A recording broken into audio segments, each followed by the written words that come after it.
আপনি আমি ইমানদার হওয়ার পরেও যদি কোরআনকে যদি না মানি,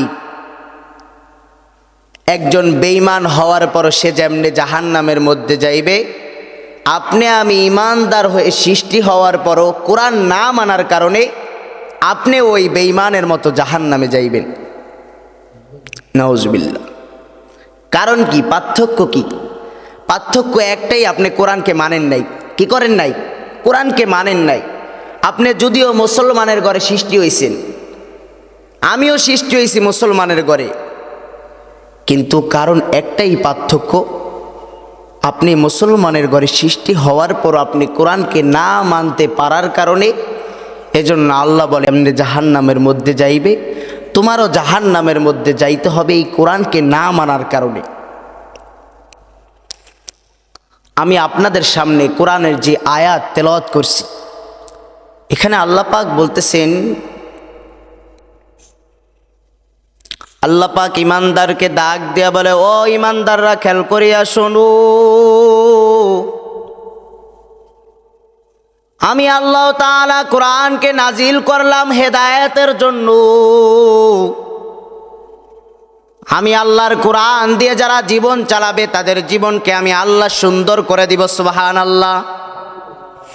আল্লাহ ডাক দেয়া কয়, ও পৃথিবীর মানুষ, তোমরা কাদের সাথে চলাফেরি করবা, কাদের সাথে সম্পর্ক পাতাইবা, কাদেরকে বন্ধু বানাইবা, কাদেরকে তুমি নিজের জীবন সঙ্গী হিসাবে গ্রহণ করবা। আল্লাহ ডাক দিয়ে বলে, ওয়াসবির নাফসাকা মাআল্লাযীনা ইয়াদউনা রাব্বাহুম বিল গাদাতি ওয়াল আশিয়্যি ইউরিদুনা ওয়াজহাহু ওয়া লা তা'দু আইনাকা আনহুম তুরিদু যিনাতাল হায়াতিদ দুনিয়া ওয়া লা তুতি' মান আগফালনা কলবাহু আন যিকরিনা ওয়াত্তাবা হাওয়াহু ওয়া কানা আমরুহু ফুরতা। আল্লাহ ডাক দেয়া বলে, ও ইমানদার, তোমরা কাদেরকে বন্ধু বানাইবা? তাদেরকে তোমাদের বন্ধু বানাইবা যাদের দিলের মধ্যে আমার মালিকের জিকির রয়েছে, যাদের অন্তরের মধ্যে মালিকের স্মরণ রয়েছে, তাদেরকে জীবন সঙ্গী, জীবনের প্রত্যেকটা কাজে কর্মে তাদেরকেই তোমরা ফলো করবা। আল্লাহ তাআলা তাও ডাইরেক্ট বলে দিয়েছেন কাদের সাথে চলতে পারবা না, তাদের সাথে চলা যাবে না, তাদেরকে বন্ধু বানানো যাবে না, তাদেরকে জীবন সঙ্গী বানানো যাবে না, যাদের অন্তরের মধ্যে আমার মালিকের জিকির নাই। কি নাই বলেন তো? ওয়ালা তুতি' মান আগফালনা কলবাহু আন যিকরিনা ওয়াত্তাবা হাওয়াহু ওয়া কানা আমরুহু ফুরতা।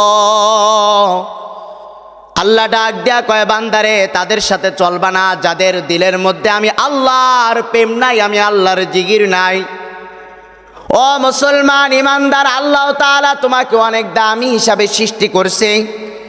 আমার আল্লাহ তোমাকে একটা পশু বানাইতে পারতো, আমার আল্লাহ একটা পাখি বানাইতে পারতো, আমার আল্লাহ তোমার একটা হাঁস মুরগি বানাইতে পারতো। আমার আল্লাহ কিন্তু তোমাকে তা বানাই নেই। আমার আল্লাহ তোমাকে সর্বশ্রেষ্ঠ মাখলুকাত হিসাবে তোমাকে দুনিয়ার মধ্যে পাঠাইছে।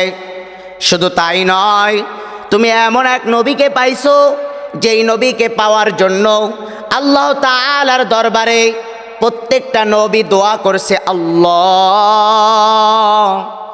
তুমি আমাকে শেষ নবীর উম্মত হিসাবে কবুল করো। আমরা কি কোনোদিন দোয়া করছি নাকি বলেন? আমরা কি কোনোদিন দোয়া করছি নাকি, আল্লাহ তুমি আমাকে জনাবে মুহাম্মাদুর রাসূলুল্লাহ সাল্লাল্লাহু আলাইহি সাল্লামের উম্মত বানাও? এই দোয়া করছি নাকি কোনোদিন? কিন্তু আল্লাহ তাআলা আমাদের কত দয়া করে, কত মায়া করে। আল্লাহ ডাক দেয়া বলে, ও পৃথিবীর মানুষ, কিয়ামতের ময়দানে ওই নবীর সুপারিশ ছাড়া তুমি কিন্তু জান্নাতে যাইতে পারবা না। কারণ ওই নবীকে তোমার এত পরিমাণ ভালোবাসতে হবে। রাসূল সাল্লাল্লাহু আলাইহি সাল্লাম জানা দেয়, ও পৃথিবীর মানুষ, আমাকে কি পরিমাণ ভালোবাসবা জানো? আমাকে এত পরিমাণ ভালোবাসতে হবে, তোমার পিতার চাইতে, তোমার মাতার চাইতে, তোমার স্ত্রী পুত্র স্বজনের চাইতে আমি আল্লাহ তাআলার রাসূলকে সবচাইতে বেশি ভালোবাসতে হবে, এবং তোমার জীবনের চাইতেও। কারণ কি? কারণ একটাই, রাসূল সাল্লাল্লাহু আলাইহি সাল্লাম বলেন, কিয়ামতের ময়দানে আমি রাসূল ব্যতীত সকলেই পড়তে থাকবে ইয়া নাফসি ইয়া নাফসি, সকলেই এই কথা বলতে থাকবে ইয়া নাফসি ইয়া নাফসি, নিজের চিন্তায় নিজে ব্যস্ত থাকবে। আর আমার রাসূল বলবে ইয়া উম্মতি, এই উম্মতের জন্য আমার রাসূল কাঁদতে থাকবে এবং সেজদায় পড়ে যাবে। রাসূল সাল্লাল্লাহু আলাইহি ওয়াসাল্লাম যখন চোখের পানি ফালাইবে উম্মতের জন্য, আল্লাহ পাক রাসূলকে ডাক দিয়ে বলবে, নবী আপনি আর কাঁদেন না, আপনি আর চোখের পানি ফালায়েন না। তখন রাসূল সাল্লাল্লাহু আলাইহি সাল্লামকে সর্বপ্রথম কিয়ামতের ময়দানে সুপারিশ করার মতো অধিকার দেওয়া হবে। তো সেই নবীর মনে কি কষ্ট দেওয়া যাবে? সেই নবীর মনে কি কষ্ট দেওয়া যাবে? ও পৃথিবীর মানুষ, খেয়াল করিয়া শোনো, আমার আল্লাহ বড় দামি হিসাবে তোমাকে বানাইছে। আজকে তুমি যেই কাজগুলা করতেছো, যেই ফিকিরগুলো করতেছো, সেটা হইতে পারে তোমার নিজের কাজে কর্মে, সেটা হইতে পারে তোমার অন্তর দিয়ে। যদি এই ফিকিরগুলো, এই কাজকর্মগুলো আল্লাহ তাআলার বাহিরভূত হয়, অন্য কোনো কিছুর জন্য হয়, তাহলে তোমার এই ফিকির, এই কাজকর্ম সকল কিছু দুনিয়ার মধ্যেই থেকে যাবে। আখিরাতের জন্য তুমি কিছুই নিয়ে যাইতে পারবা না। আখিরাতের জন্য যদি নিতে চাও, তাহলে তোমার জীবন সঙ্গী বানাইতে হবে এই কোরআনকে। কাকে? কোরআনকেই। কারণ আখিরাতের ফসল হিসাবে এই কোরআন ব্যতীত অন্য কিছু তোমার সাথেও যাইবে না, আমার সাথেও যাইবে না, কোনো কিছুই যাইবে না। শুধু যাইবে দুইটা জিনিস, একটা হলো নেক আমল, আর একটা হলো বদ আমল। এখন একটা দিয়ে যে নেক আমল দিয়া তুমি জান্নাতের মধ্যে চলে যাইবা, আর বদ আমল দিয়ে তুমি জাহান্নামের মধ্যে চলে যাইবা। এখন চিন্তা করো, তুমি কি নেক আমল করতে চাও নাকি বদ আমল করতে চাও? এটা হলো তোমার ব্যক্তিগত বিষয়। যদি নেক আমল করতে চাও, তাহলে তোমার উপরে আমার রাসূল খুশি, আর যদি বদ আমল করো, তাহলে তোমার উপরে শয়তান খুশি। এখন রাসূলকে খুশি করতে রাজি নাকি শয়তানকে খুশি করতে রাজি? আমরা রাসূলকে খুশি করতে রাজি না? সকলে আমরা রাসূলকে খুশি করতে রাজি। এই যে আজকে যেই মাসটা চলতেছে, এটা হলো রজব মাস। এই মাসের অনেক ফজিলত। সামনে শাবান, তারপরে আমাদের চলে আসছে রমজান মাস। আর বেশি দিন বাকি আছে রমজানের। একবার কি চিন্তা করছেন কেমনে আমাদের থেকে একটা বছর কেটে গেল? আমি আল্লাহকে কয়দিন সেজদা দিতে পারছি? আমি আল্লাহ তাআলার দরবারে কয়দিন চোখের পানি ফালাইতে পারছি? আমি যেন সামনে যে রমজান আসতেছে, এটা আপনি আমি পাবো, এটার কি কোনো গ্যারান্টি আছে? কোনো গ্যারান্টি নাই। হায় রে, এমনও তো হতভাগা আছে যারা রমজান পাওয়ার পরও আল্লাহর কাছে গুনাহ মাফ করাইতে পারে না। এমনও হতভাগা দুনিয়ার মধ্যে বসবাস করতেছে, যারা রমজান মাস পাইবে তারপরও গুনাহ মাফ করাইতে পারবে না। কেমনে মাফ করাইবে? রোজাই তো থাকে না। কি বলেন, ঠিক না? রোজাই তো থাকে না। দুনিয়ার সামান্য সামান্য বিষয়ের অজুহাত দিয়ে তারা রোজা ভেঙে ফেলে। তো বিষয় হলো যে আমাদের এই একটা বছর চলে গেল, আমরা কেডা কয়দিন আল্লাহ তাআলার কাছে কাঁদছি, সেজদা দিছি কয়দিন আমরা? এই চিন্তা ফিকির করা দরকার। হায় রে, আল্লাহ পাক আমাকে কি জন্য সৃষ্টি করলো, আর আমি করতেছি কি? আমি কি করতেছি? আমি আল্লাহ পাক যখন আপনাকে আমাকে ধরবে, জিজ্ঞাসা করবে, তখন সার পাওয়ার মতো আমাদের কোনো ক্ষমতা আছে? বলেন তো, ক্ষমতা আছে? এজন্য রাসূল সাল্লাল্লাহু আলাইহি সাল্লাম বলেন, তোমরা বেশি বেশি এই দোয়াটি পড়বা, আল্লাহুম্মা হাসিবনা হিসাবান ইয়াসীরা। উম্মতকে জানায় দাও, উম্মতের দল, তোমরা বেশি বেশি আল্লাহর কাছে এই দোয়া করবা, আল্লাহ ও আমার দয়ার মালিক, আমার মায়ার মালিক, আপনি আমাদেরকে আমাদের ময়দানে আমাদেরকে জিজ্ঞাসা করিয়েন না। আপনি যদি আমাদের সময়ের কথা জিজ্ঞাসা করেন, আপনি যদি আমাদের কিয়ামতের ময়দানে জিজ্ঞাসা করেন, বান্দারে তোরে আমি আল্লাহ কি জন্য বানাইলাম আর তুই কি করলি, আমাদের কোনো জাহান্নাম ছাড়া অন্য কোনো পথ নাই। যদি আল্লাহ আপনি যদি আমাদের পাই টু পাই যদি হিসাব নেন, আমরা কোনো ব্যক্তি আল্লাহ জান্নাতের মধ্যে যাইতে পারবো না। এজন্য দোস্ত বুজুর্গ, আল্লাহর কাছে বেশি বেশি দোয়া করতে হবে, আল্লাহ আপনি আমাকে বিনা হিসাবে নির্দ্বিধায় আল্লাহ আপনি আমাকে একটা জান্নাত দান করিয়েন।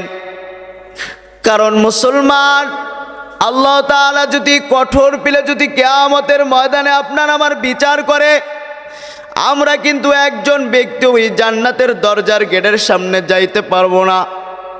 এজন্য মুসলমান ইমানদার আল্লাহর গোলাম, তোমাদের সময় থাকতে সময়ের কদর করতে হবে। আজকে দুনিয়াতে আসো বিদায় তোমাকে নামাজের কথা বলা হয়, আজকে দুনিয়ার মধ্যে তুমি বসবাস করতেছো বিদায় তোমাকে রোজার কথা বলা হয়, আজকে দুনিয়ার মধ্যে তুমি আসো বিদায় তোমাকে বলা হয় বোন তুমি পর্দা করো। যুবক ভাইদেরকে বলা হয়, ও যুবক ভাইয়েরা তোমরা খারাপ কাজের মধ্যে লিপ্ত হও না। যেই ব্যক্তি পাশের কবরে শুয়ে আছে তাকে কিন্তু কোনোদিনও বলা হয় না আজকে তুমি নামাজে আসো, আজকে তুমি রোজা রাখো, আজকে তুমি পর্দা করো। ও দুনিয়ার মানুষ, মৃত্যুর ডাক যখন চলে আসবে তখন আর কিন্তু কোনো সময় হবে না। তখন আর যত ফিকির করো না কেন, যত কিছুই বলো না কেন, কোনো কিছুতেই কিন্তু তোমার মৃত্যুকে ঠেকাতে পারবে না। এজন্য মুসলমান সুযোগ থাকতে আজকে থেকেই তুমি তওবা করো। আজকে থেকেই আমার মালিককে তুমি যদি খুশি করতে পারো, তুমি যদি রাজি করতে পারো, তুমি যদি আল্লাহ তাআলাকে পরিপূর্ণ রাজি করে দুনিয়া থেকে বিদায় নিতে পারো, তাহলে আল্লাহ তাআলা যেই ওয়াদা করছে তোমাকে জান্নাত দেওয়ার জন্য সেটা অবশ্যই তুমি পাইবে। আর যদি এই ফিকির যদি না করো, চিন্তা ফিকিরকে যদি দুনিয়ার উপরেই শুধু প্রাধান্য দাও, দুনিয়ার ভালোবাসার উপরেই শুধু প্রাধান্য দাও, তাহলে এটা কিন্তু দুনিয়ার মধ্যেই থেকে যাবে। এজন্য মুসলমান ইমানদার, তোমাদেরকে সর্বসময় আমার মালিকের প্রেম জাগাতে হবে। কারণ মুসলমান, তুমি যেই বন্ধুর সাথে চলতেছো, বোনরা যেই বান্ধবীর সাথে চলতেছো, চিন্তা করতে হবে এই বন্ধুর দ্বারা কি আমার আখিরাতের কোনো ফসল হয় নাকি। আমি যাকে বন্ধু বানাইছি, যাকে আমি বান্ধবী বানাইছি, এর দ্বারা কি আমার কোনো ভালো কিছু আমি পাইতেছি নাকি, নাকি শুধু তার থেকে আমি খারাপ জিনিসই পাইতেছি। তাহলে তাকে বন্ধু বানানো যাবে না। কোরআনের স্পষ্ট কথা, যাদের থেকে তুমি আখিরাতের ফসল পাও না, 24 ঘন্টা কথা বলতেই থাকে, একবারও বলে না আজকে কি নামাজ পড়ছো নাকি, একবারও বলে না আয় আমরা সবাই মিললে একবার বলি আলহামদুলিল্লাহ। আর এমনও মানুষ আছে কথায় কথায় ইনশাল্লাহ, কথায় কথায় মাশাল্লাহ, কথায় কথায় সুবহানাল্লাহ, আছে নাকি নাই?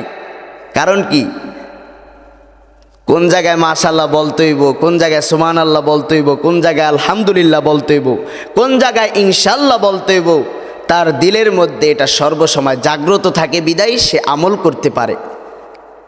কথা বলতেই থাকে, একবারও বলল না সুবহানাল্লাহ। কারণ কথার মধ্যে তো সুবহানাল্লাহর কোনো সম্পর্কই নাই। আমার কথা বোঝেন নাই? কথার মধ্যে তো আলহামদুলিল্লাহর কোনো সম্পর্কই নাই, কথার মধ্যে তো ইনশাল্লাহর কোনো সম্পর্কই নাই। তাহলে ও বলবো কেমনে? ওরা শুধু দুনিয়ার রং তামাশার মধ্যে মেতে আছে। এজন্য আল্লাহ রসুল বলে তোমার বন্ধু বানাতে হবে ওই ব্যক্তিকে যার সাথে তুমি জান্নাতের মধ্যে যাইতে পারবা। আজকে বিবাহ হইতেছে ঠিকই, কিন্তু স্ত্রীকে নিয়ে যেন জান্নাতের মধ্যে যাইতে পারবে এই কথা কয়জন বলতে পারবে? স্বামী স্ত্রী যেন জান্নাতে দোনোজন যাইবে। এখন আপনারা প্রশ্ন করতেন, হুজুর জান্নাতের টিকিট কি আমরা পাইছি নাকি? জান্নাতের টিকিট আপনারা পান নাই, কিন্তু আপনি যদি আল্লাহকে স্মরণ করেন, আল্লাহর কথা মানেন, তাহলে আপনার দিলে এই কথা আপনি ধারণ করতে পারেন যে আপনাকে আল্লাহ তাআলা একটা জান্নাত দিবে।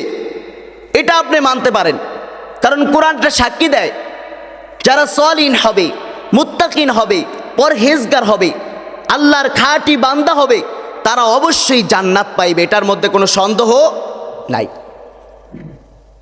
কোনো সন্দেহ নাই।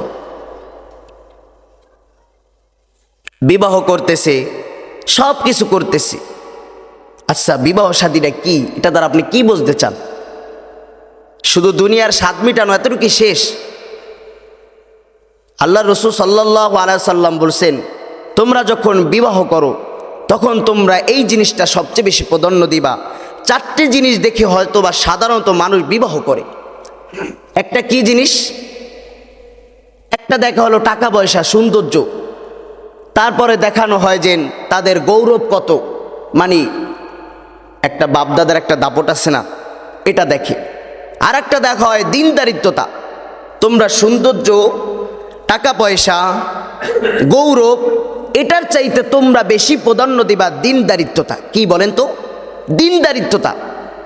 আজকে পিতামাতা যখন একটা ছেলেকে বিবাহ দিবে তখন বিচ্ছায় একটা ভালো একটা মেয়ে, কিন্তু ছেলের দিকে তাকায় দেখলাম ছেলে এক ওয়াক্ত নামাজ পড়ে না, এক ওয়াক্ত নামাজ পড়ে না। সে বিচ্ছাইতেছে একটা পদ্মাশীল একটা মেয়ে। আবার যখন একটা মেয়ে বিবাহ দিবে তারা ফিকির করতেছেন একটা ভালো একটা ছেলে পাইব কোথায়, অথচ মেয়ে পর্দা করে না, অথচ মেয়ে চুল ছেড়ে বের হইতেছে, অথচ মেয়ে ঠিকমতো নামাজ আদায় করে না। সেও কিন্তু ভালো একটা ছেলে খুঁজতেছে। কিন্তু আল্লাহ কোরআনের মধ্যে কি বলে শোনেন, আল্লাহ তাআলা স্পষ্ট জানায় দেয়, আল খবিসাতু লিল খবিসিন ওয়াল খবিসুনা লিল খবিসাত ওয়াত তাইয়্যিবুনা লিত তাইয়্যিবিন ওয়াত তাইয়্যিবুনা লিত তাইয়্যিবাত। ও দুনিয়ার মানুষ শোনো, তুমি খেয়াল করে, তুমি যদি খবিশ নারী হও তাহলে তুমি একটা খবিশ পুরুষ পাইবা। তুমি যদি একটা খবিশ পুরুষ হও, খবিশ মানে কি? খারাপ। খবিশ মানে কি? খারাপ, এটা আরবি ভাষা। তাহলে তুমি একটা আবার খবিশ পুরুষই পাইবা। আবার আল্লাহ বলছে অত্তয়্যিবুনা লিত-তয়্যিবাত অত্তয়্যিবাত অত্তয়্যিবুনা লিত-তয়্যিবাত অত্তয়্যিবুনা লিত-তয়্যিবাত।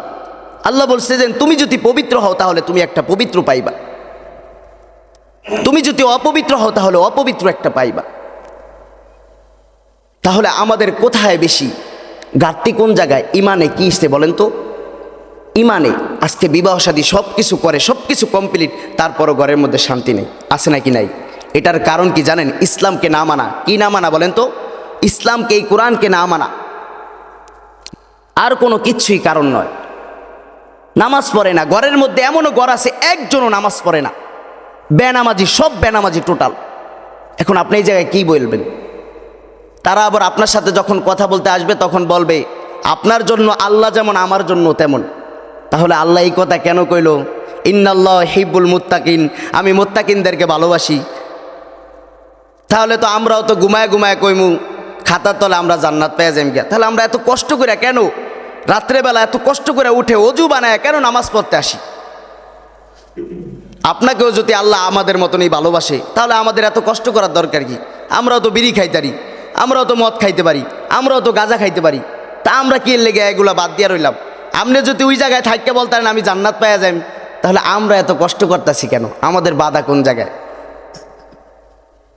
শোনেন ভাই, জান্নাতটা এটা আমাদের নিজের ব্যক্তিগত না। আমাদের যদি যেই সলিউশন দেওয়া হয়েছে, কোরআন দেওয়া হয়েছে গাইড হিসাবে, এটা যদি না মানতে পারি, যতই আমি ওই জায়গায় দাঁড়ায় বলি না কেন, আমার জন্য জান্নাত হবে না। আচ্ছা, টার্গেট কি? একটা মানুষের টার্গেট কী রে ভাই? একটা মানুষের চাওয়া পাওয়া কি? আজকে আপনি কি মনে করেন আপনার টার্গেট কি? কি বানাইছেন আপনি? শুধু দুনিয়ার এই রংতামাশা কি টার্গেট বানায় নিয়েছেন? এই দুনিয়ার সামান্য বিষয়গুলো আপনি টার্গেট বানায় নিছেন? দুনিয়ার 10 তলা বিল্ডিং, 20 তলা বিল্ডিং কি টার্গেট বানায় নিছেন? এটা তো কোনো মানুষের টার্গেট হইতে পারে না। একটা মানুষের টার্গেট থাকতে হবে যেন আমার উপরে আল্লাহ খুশি নাকি বেজার। আজকে আমরা এক জায়গায় দিয়ে হাঁটে গেলে আমরা বলতে পারি যে, মাঝে মাঝে বলি মন থেকে, যে আয়রে আমার ওই যদি দেখে খারাপ বলবে। এটা বলে নাকি বলে না?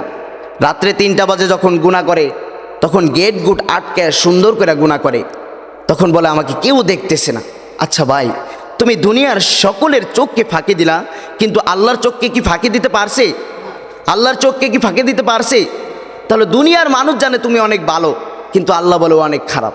তাহলে দুনিয়ার মানুষের কাছে ভালো সেজে আমাদের কি লাভ হইল?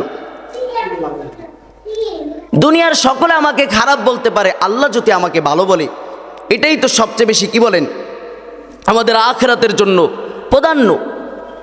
আপনাকে একটা ঘটনা শোনাই, সেটা হলো মুজাফফরনগরে একটা বিবাহ শাদী হইতেছিল। তখন তার বান্ধবীরা তাকে খুব সুন্দর করে সাজাইছে, বউকে সাজানোর পরে যখন পালকিতে উঠানো হবে তখন বলতেছে তোমাকে খুব সুন্দর দেখাচ্ছে। তখন সে বলতেছে আমি তো তোমাদের জন্য সৌন্দর্যের জন্য সাজি নাই, আমার যত কিছু যতক্ষণ পর্যন্ত আমার স্বামী না বলবে আমার সৌন্দর্য, ততক্ষণ পর্যন্ত আমার মনের মধ্যে তৃপ্তি হবে না। তো প্রত্যেকটা মানুষের এই টার্গেট থাকা দরকার, যতক্ষণ পর্যন্ত আমি আল্লাহর কাছে না ভালো হব ততক্ষণ পর্যন্ত দুনিয়ার মানুষ আমাকে খারাপ বলুক বা ভালো বলুক ওটাতে আমার কিছু যায় আসে। কিন্তু আজকে টার্গেট বানায় নিছি, হায় রে ও যদি আমার খারাপ কয় আমার দ্বারা কেমন লাগে। আরে ভাই ও খারাপ এটা বাদ দাও, আল্লাহ যদি খারাপ কয় তোমার দ্বারা কেমন লাগে সেটা তুমি ভাবো। তুমি আল্লাহর কাছে একদম জিরু আর মানুষের কাছে হিরু, এই জিরু আর হিরু দিয়া তুমি জান্নাত পাইবা। আল্লাহর কাছে হইতে হবে তোমাদের 10%-এর মধ্যে 10%, আর মানুষের কাছে শূন্য থাকলে থাকে ওটার মধ্যে কোনো সমস্যা। আল্লাহর জায়গায় গিয়ে আমরা জিরু আর মানুষের জায়গায় হই আমরা হিরু, এই হিরো দিয়া তো আমরা আল্লাহর আখিরাত পাইম না রে ভাই। আমি সকলকে একটা জিনিসই বুঝাইতে চাই ভাই, আমার কথা একটাই, সুর দিয়া বয়ান করি, বাঙ্গা গলায় বয়ান করি, যেমনিই কথা বলি, আমি মানুষকে একটা জিনিসই বুঝাইতে চাই যে আখিরাতকে বললো না, আখিরাতকে বললো না, আখিরাতকে তুমি বললো না। আজকে দুনিয়ার সামান্য মায়ায় পড়ে তুমি আখিরাতকে বলে যাইবা? এটা কেমন কথা হইল রে ভাই? দিলে একটুও কষ্ট লাগে না? 363 দিনের মধ্যে একদিনও তুমি নামাজ পড়ো না, এই একটা বছর চলে গেল, একদিনও কি একটু কষ্ট লাগলো না? একদিনও কি একটু দিলের মধ্যে ব্যথা লাগলো না? হায় রে আমার এতটা দিন চলে গেল, আমি একদিনও মালিককে সেজদা দিলাম না। আমরা মানুষ কত খারাপ পর্যায়ে চলে গেছে একবার ভাবেন।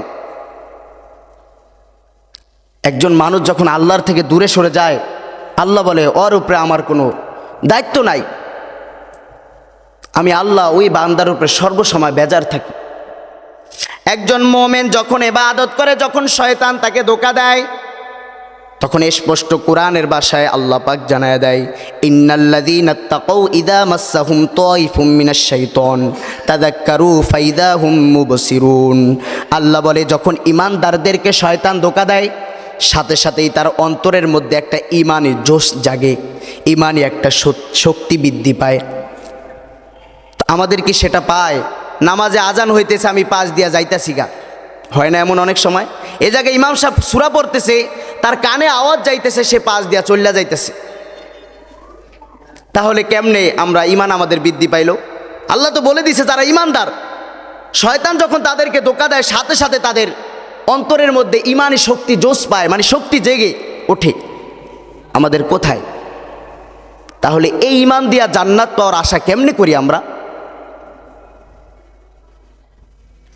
আমি আজকে বাঙ্গা গলায় কিছু কথা বললাম কষ্টের কারণে, কারণ মানুষ মুসল্লি আগেরই বাড়ে নাই, মুসল্লি এখন তরি এলাকার মধ্যে মানুষ অনেক, কিন্তু নামাজ পড়তে আসে না কেন আল্লাহ পাক ভালো জানে, আর তারা ভালো জানে।